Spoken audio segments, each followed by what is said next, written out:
We're back with the twinspires Racing Roundtable. I'm Ashley Anderson here with Van Sanson, and we've got Nick Tamro back filling in for James Scully today. Always good to have you here, Nick. Thrilled to be here, ready to recap a little bit and look forward. And we'll be talking the Jim Dandy today. We'll look at the Chosen Vron's chances in the Breeders' Cup Sprint. What else caught our eye from the weekend? And before I start off, I wanted to mention, you saw in that commercial, our twinspires tournaments. It's a new feature we have at twinspires.com. It's a weekly live money handicapping contest. And on July 31st, tomorrow, we have a $100 Presque Isle Downs Challenge, a cash prize available with that tournament. And on Saturday, it's a $750 Ellis Park qualifier with NHC seats and cash up for grabs as well. So head to twinspires.com tournaments tab to learn more and how to register for these tournaments. But let's start things off with the Jim Dandy for the roundtable today. And Nick, I'll start with you. Let's talk about the takeaways from that race. Fierceness rebounded and beat Sierra Leone by a length. So what were your thoughts on that race? Yeah, look, it was great to have him back, period. It was even better to have him back at what looked like the level that we'd grown accustomed to seeing him. And, we just saw in the replay, I think the single most important thing about the first half of this race, which was that he bounced right out of the gate. And one thing about Fierceness is that he shows his hand very early. It's pretty clear at this point when he has broken well, he has run very well. And when he has not broken well, he has not run well. And that includes the Kentucky Derby. It includes the Holy Bull, where he had some issues coming out of the gate, but he popped right out of there on Saturday, got himself to a contending position very quickly, and was stalking Pony Express very intently going into the backstretch. I'd say the pace was probably a little faster than par. I don't want to go out on a limb and say it was necessarily fast. I don't really think it was slow. I think it was probably on the quicker side of average. And, the interesting thing about the way this race shaped up on paper was that it kind of looked like Sierra Leone and 5 speed horses. And what ended up playing out was that Pony Express went, Fierceness stalked, Batten Down stalked, and Seize the Grey didn't show the speed that he had in prior starts, including the Preakness. I think that put Fierceness in a really advantageous position stalking, but you see here, and I'm I guess just going to talk my way through the entire replay just about, but he pounces on the lead around the turn. Sierra Leone is at a huge disadvantage at this point. I mean, he's a solid 8 or 9 lengths off the pace, which obviously is going to be the case more often than not, given his running style. But it's this move coming up that you have to love from John Velasquez. He knows that Sierra Leone is going to be coming from behind him and is going to try and go outside. So he moves Fierceness off the rail, looks under his left shoulder, sees that he's now going to be forced to rally inside. And I think that was really the decisive move for the final quarter mile, because Sierra Leone ends up going down to the rail, which was a little bit heavier on Saturday than we'd seen it in prior days when there was a bit of an edge to being inside. Fierceness has more than enough to hold him off. Looks like he's even getting away from him a little bit at the end. This was a really terrific performance. It ended up being, speed figure-wise, one of his best to date, and really showed that he's back now in fine form and certainly among the leaders in what is still a very wide-open 3-year-old division. What do you think, Vance? Yeah, I can't disagree with any of that analysis Nick just mentioned. I will address the 3-year-old championship picture. I don't think it was clarified very much, only because the connections of Fierceness are kind of hesitating about committing themselves to running this horse back in the Travers next month, which would be a showdown between him and division pro tem leader Dornick. That kind of suggests it's either not much of a priority to them necessarily, or they think it might not be worth the risk given his in and out form pattern. I suppose if it is indeed true that if Fierceness needs a large swath of time between starts to be at his most effective, then perhaps it makes more sense to put all their eggs in the Breeders' Cup Classic basket rather than in the Travers. I thought Sierra Leone ran a solid race, and he should find the extra furlong of the Travers even more to his liking. He has now lost 3 races in a row, though, including 2 as the post-time favorite. He kind of needs to start winning again, and he can't entirely depend on the grace of Eclipse Award voters. No matter how many times he might actually finish ahead of Dornock, he will go into the Travers still with a 2-1 head-to-head advantage over Dornock this year. But like I said, he does need to start winning again. Dornock has won 2 in a row now, and a lot is going to be on the line in the Travers next month. I'm kind of wondering, do they change anything with Sierra Leone? Because we've seen him start so far back and he rallies so late. He had a 117 late pace rating in this particular race, but he just always comes up short in these last three. So do you think they need to change anything tactically? I'm curious. Either of you think that? Or is it just the distance factor? I mean, I think you kind of have to what do they say? Dance with the girl you brought, right? His style is to lay way back, right? He has no, Yeah. and he is the epitome of why having that running style on dirt is so difficult. It's so difficult to be a top level horse when you give yourself just a huge deficit race in and race out. Now the good thing he has going for him, and I can't speak to the whole all the machinations with the bit and the stuff like that. That's just out of my knowledge base, but uh, virtually half the horses that are committed to the Travers right now are speed horses. So, I mean, he stands to get a very strong pace to run at. He also feels like a horse who probably will be a little bit better at a mile and a quarter than a mile and an eighth, because he really does, when he gets his engine going, he does really get moving. But, Vance is right. It's put up or shut up time, right? We've seen all the sizzle with Sierra Leone. It's time for some steak, right? We've gotten kind of teased these last few races, and he really does need to step forward. Now, the good thing for him is that he is one of probably what conservatively four horses that if they were to win the Travers, they would then become the Eclipse Award favorite. I'm assuming Fierceness is going to run. I think Mike Rapoli wants to be asked whether Fierceness is running for the next month. That's why he won't commit him, because he won't get asked if they commit him, right? And he loves the attention.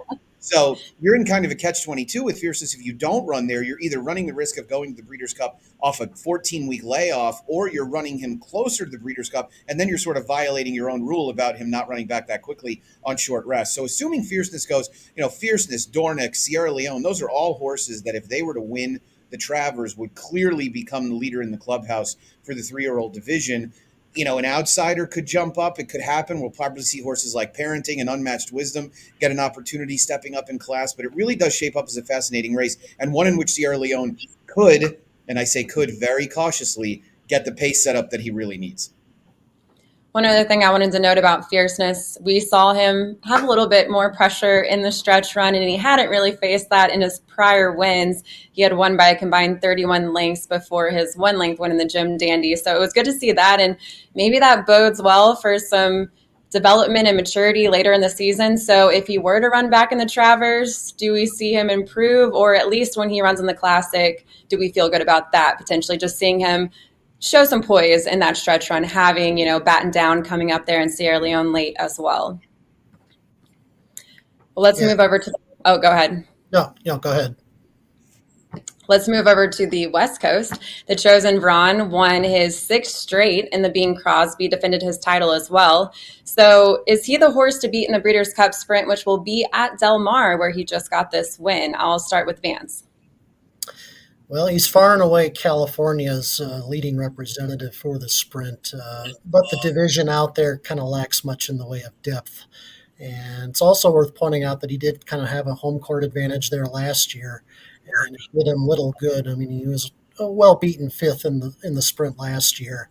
Now, in his favor, there are no Eastern talents on par with the likes of Elite Power and Gunite, who ran 1-2 in the sprint at Santa Anita last year. And there could be someone younger than the Chosen Vron, a bubbling talent who could certainly emerge in the coming months. So the Chosen Vron, definitely a win machine, and horses like that are undoubtedly neat horses to follow throughout their careers. But he hasn't quite been battle tested, I don't think, just being kind of a provincial player in California for the most part. And we've seen those kind of horses fall short at miserly odds in the Breeders' Cup in the past. And one notable example I would bring up is Lost in the Fog, who in the 2005 Breeders' Cup Sprint was a heavy favorite. He hadn't really ventured out of the age-restricted ranks until that day, and he was ultimately overwhelmed. So the Chosen Vron, bottom line, definite contender for the sprint, not a standout in the division going forward. Nick, what do you think? Yeah, I agree with those sentiments almost completely. He's an easy horse to root for, no doubt about it. He's a lot of fun. It's probably a good year to be a mid to upper level participant in this division because, as Vance said, I mean, there's no Elite Power, there's no Gunite, there's no Jackie's Warrior, even though he failed in the Breeders' Cup a couple of times. There's just no standout. You know, you wonder a little bit, especially seeing the Vanderbilt on Saturday and Nakatomi beating Skelly and running, you know, a modest speed figure, I would say. You wonder if maybe the 3-year-olds are where we should be looking in this division, and we should be considering horses like Bookham Dano. There's probably one variable out there looking at the whole sprint picture, and that's that Speedboat Beach came back and posted his first workout last week. I don't know where that puts him schedule-wise for a race like the Breeders' Cup, but his conditioner has certainly found a way to get a horse ready off of one prep. So I think you could see him making noise again. But, you know, what we know is the Chosen Vron is better than just a great Cal bred. He's a fun horse that really walloped this field. And I don't like using for comparative purposes this type of a viewpoint on things, but Close the Game Sugar had run 2 very good races in a row at Churchill, and the Chosen Vron handled him very easily. Now, Close the Game Sugar was playing a road game going out west, and the Chosen Vron's obviously at home, but as Vance said, he's going to have that same advantage in November. So he's a really interesting horse, and he's a lot of fun. I hope they run him again, at least for the Breeders' Cup. I know there was a little uncertainty about that, but yeah, he did what he was supposed to do, and probably a little bit more impressively than I thought he was going to be capable of, especially because his last race was just a little bit ho-hum. We may have just lost Ashley Vance, so you and I will pick up here. She's having some internet issues over in Louisville. So, with horses like, and I don't know if this was really going to necessarily be a big part of our conversation, but with the division being so wide open, we didn't plan on talking about the Vanderbilt, but obviously if a horse like Skelly had been an impressive winner as he was expected to be, given his short price, I think this conversation is a little bit different, to say the least, right? Yeah, and after 2 consecutive losses, I mean, Skelly, in my mind, I was wondering going into the season whether he might turn out to be another Matoli type horse, but after 2 setbacks, one in the Aristides at Churchill and now one in the Vanderbilt at Saratoga, I don't think those comparisons quite fly anymore. I think this horse still has a lot of potential yet to make an impact at the graded stakes level, but he hasn't quite done that yet. And so far, he's had a little bit of a difficulty showing his true talents outside of Oaklawn Park and in the wintertime and in the spring. So yeah, Skelly, somewhat of a disappointment in the Vanderbilt that he wasn't able to put that field away totally. Nakatomi, that was his first stakes win of any kind going back about 3 years. But he also ran a pretty good race in the Breeders' Cup Sprint last year, losing only by 2 lengths to Elite Power. So Nakatomi is a horse definitely to consider, but he's definitely not a consistent visitor to the winner's circle at that level. Usually a horse that has the brilliant speed of Skelly's generally has an edge right from the start, in that those horses usually break quickly. He seems to have a heap of gait issues. Now, he didn't break nearly as poorly on not do mine in prior starts, including the Aristides, but he definitely wasn't out as quickly as you would kind of want him to be in order to really strut his stuff. But I didn't think ultimately he had much excuse. He ran his sort of really fast middle, and then was ultimately outfinished by Nakatomi, who you said was a horse that had run some good races, but certainly was not really, in my opinion, on winning caliber up to that point. So we'll see, I guess, in the next go-round in this division. Obviously, in a race like the Forgo, and then, of course, out west, they'll have the Pat O'Brien on Pacific Classic weekend or thereabouts. Those races kind of flip-flop distance-wise, and the Forgo will go out to 7 for see perhaps some route horses cutting back. But I think the sprint division definitely still has a lot to be determined, including what will happen with some of the younger horses. And it looks like we've got Ashley back, and not a moment too soon. But Vance and I will say, capably filled in. We've finished out the conversation. I could tell. And we're Thank ready you to very roll. much. I am borrowing our producer Blaze's desk because, not to name any names, but IT shut off my computer in the middle of our live stream. So yes, it is live. We'll do it live. And I feel like you all had a lot of good points about the Chosen Vron. I didn't get to hear all of them, but I trust that you covered a lot. So let's just move on to what else caught our eye from the weekend. And I'll start with you, Nick.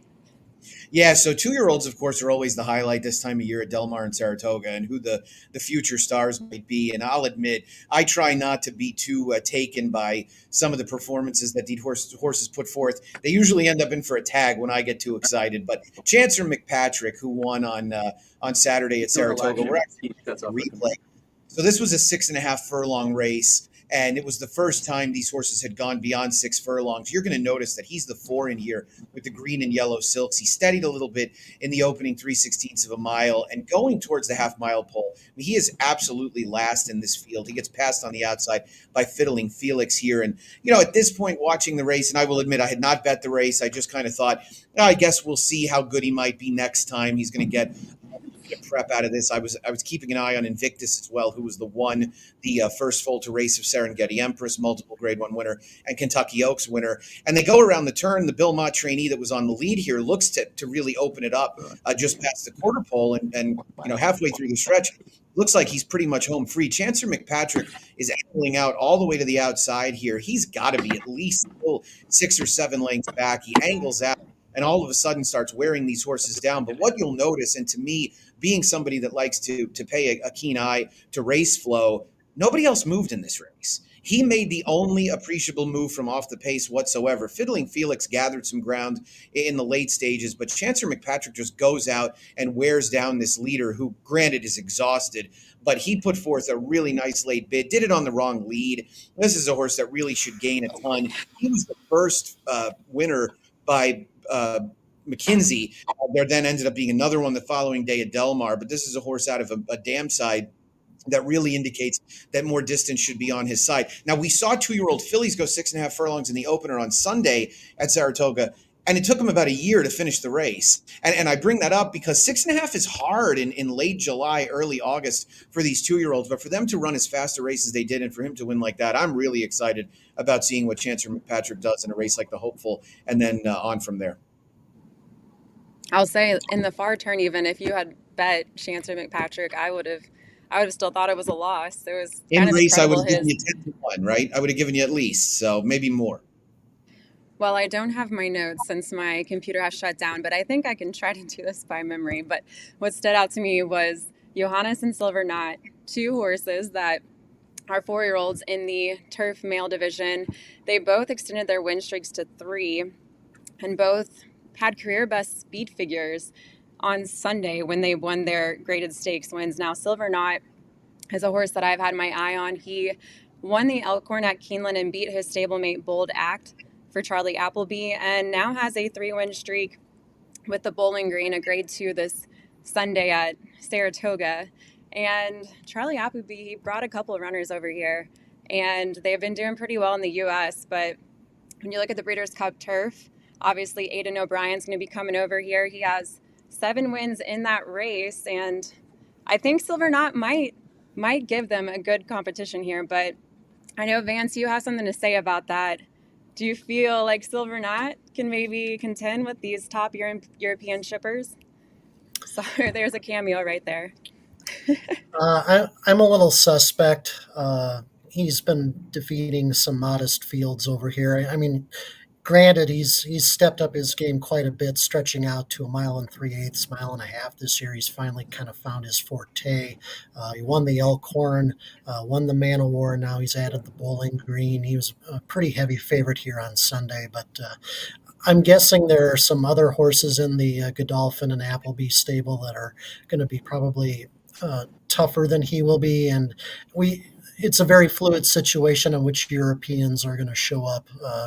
We've got a lot of races yet to be run over there, but my gut instinct is that Silver Knot, although he could run a pretty good race in the Breeders' Cup turf, that I think he's going to find maybe another horse or two a little bit too classy. And Vance, I think there was another European runner that caught your eye who actually will potentially be in the Breeders' Cup turf after his win this weekend. Yeah, the King George VI and Queen Elizabeth at Ascot on Saturday was a win and you're in for the turf. It proved to be another humbling experience for Auguste Rodin, who during the course of his career has won some of the biggest races in the world, like the Epsom Derby, the Irish Champion, and of course the Breeders' Cup Turf at Santa Anita last year. But he's run some very poor ones too, inexplicably at times, and this was yet another example of that. Going into the race, I felt he was worth fading at his short odds. I didn't ultimately bet the race because I couldn't figure out who was going to be the one to upset him. And coming up with the 25-1 French train gelding Goliath required some clever handicapping, especially after his recent loss in a modest renewal of the Hardwick Stakes at Royal Ascot. In all honesty, though, I would have been more surprised if horses like Blue Stocking and Sunway, who were shorter prices than Goliath, would have won this race. So hats off to Goliath. Not sure what kind of Breeders' Cup Turf implications this race is going to have, even though it was a win in your in. Auguste Rodin was already being talked about as a Japan Cup contender, skipping Breeders' Cup title defense altogether. Goliath, however, I think should probably be considered. Being a gelding, he's ineligible for races like the Prix de l'Arc de Triomphe, so it may kind of make sense for his connections to at least give the Breeders' Cup some thought.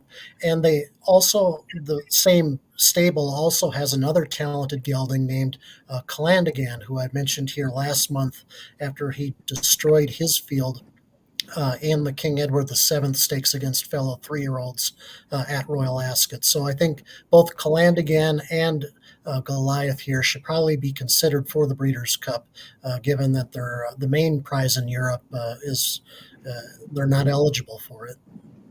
Any thoughts on Rebel's Romance? I think Rebel's Romance, this was like his first attempt at a British Group 1 race, surprisingly. I mean, he's been winning Group 1s everywhere else around the world. The U.S. Winning the Breeders' Cup Turf a couple of years ago. He's won in Hong Kong and Germany.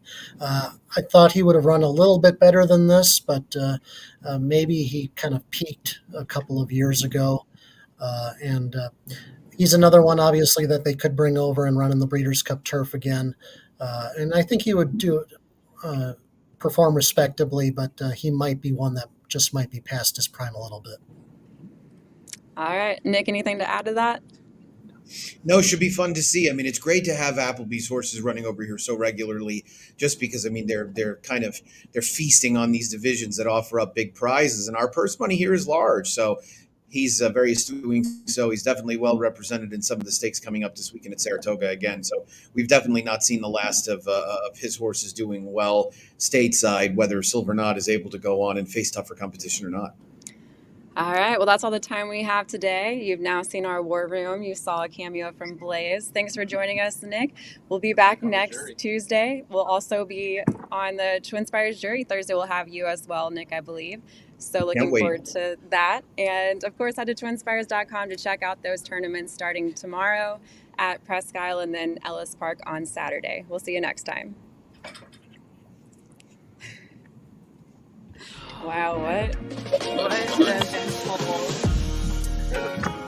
Did good.